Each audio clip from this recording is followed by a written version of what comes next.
وهي في كثير من الأحيان ترسم النهايات وترسم الخواتيم.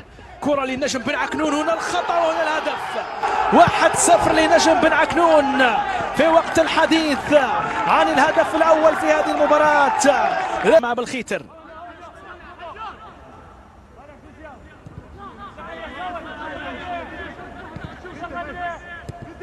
لبوخلدة مع عقيب إلى بوخلدة مجددا، هنا كرة في العمق، هذه السحبة خطيرة. التعادل يأتي لمولودية وهران. الأبناء الحمر يعودون، يصلون إلى شباك نجم بن عكنون. لقدور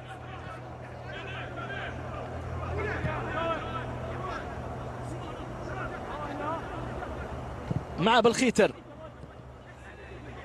إلى جوجيل، ملعوبة ممتازة، هنا بوخلدة التسديدة والهدف الثاني.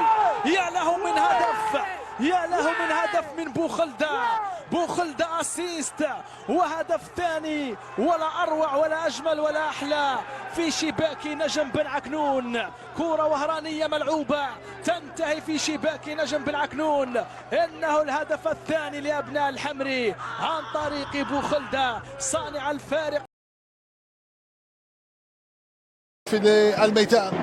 قطعة استرجاعات لمصلحة الجياساس عن طريق فتوحي، يبحث عن مرور. قطعة استرجاعات للزرقاء والانطلاقة للزرقاء ومحاولة للزرقاء، يبحثون عن أول الأهداف داخل منطقة الجزاء.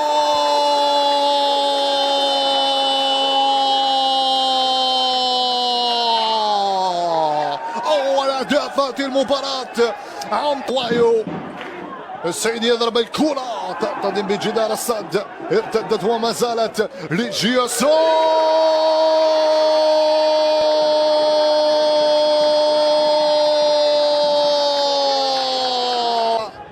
الزرقاء تحاول، الزرقاء تبادر داخل منطقة الجزاء.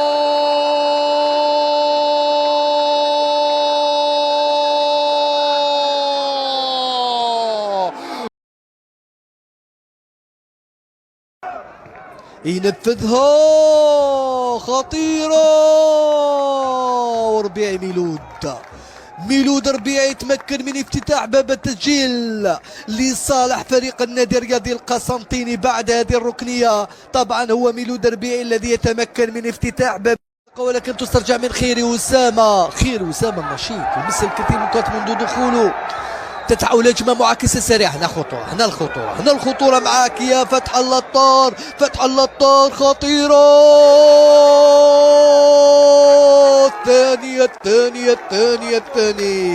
الثانية من خلفاوي وجيه. قلت لكم هنا الخطورة.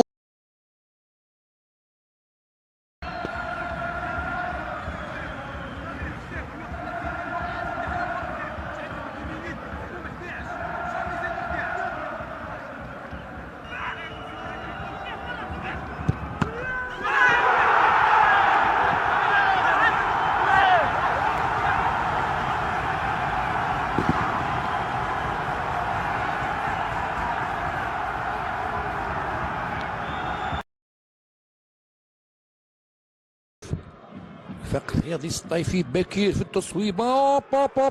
الهدف الاول، يا سلام. الهدف الاول لصالح الاتحاد الرياضي لمدينه خنشله في الدقيقه العشرين بعد هذه الكره الثابته عن تقريبا غفله، يعني ما كانش ينتظر ربما اقول تنفيذ اكرم جانيت عالية.